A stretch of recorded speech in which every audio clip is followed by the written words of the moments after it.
Does perfect really exist? Do we even know what it looks like?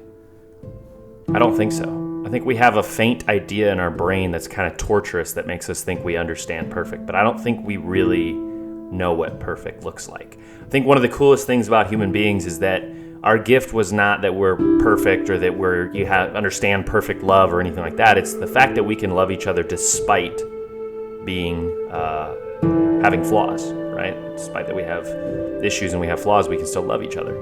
And I think that's a very unique and beautiful thing, and we don't recognize it sometimes. We're so busy striving for perfect that we don't kind of stop and look at the grace in the brokenness, and kind of striving for that higher place. And I think some people would say, oh, wow, that's depressing, right?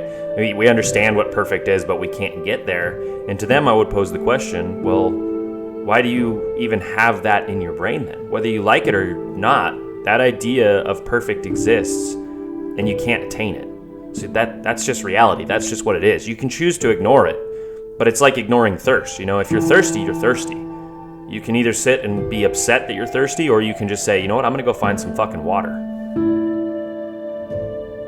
So I don't know, maybe that's the human condition, right? We understand in our head we have this idea that kind of torches us and says, hey, you're supposed to be better than that. And maybe that's where the idea of God came from, something higher. C.S. Lewis talks about that and says, if I find desires of my heart that cannot be satisfied by this earth, my only answer is I'm designed for something else.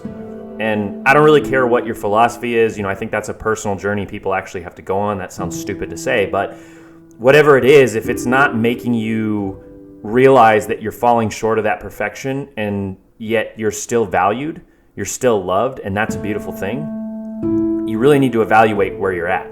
If you're just pushing as hard as you can every single day, going to the gym and shutting your brain off and doing all these really, really cool, motivated looking things, but what's going on the inside? Are you rotting on the inside?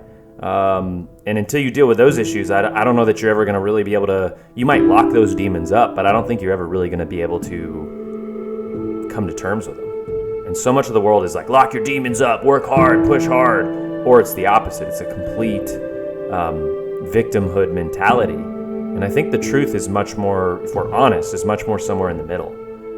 Unless I'm just different. Maybe I'm just different. But for me, I'm a walking paradox. There's days I wake up and I want to go crush everything. And then there's days I wake up and I understand more of what the victim mentality looks like. And I have to suck myself out of it. And it's not sucking myself out of it by get up, go do, work out. Sometimes it is, but sometimes it's just sitting down with my thoughts and going to war with my thoughts.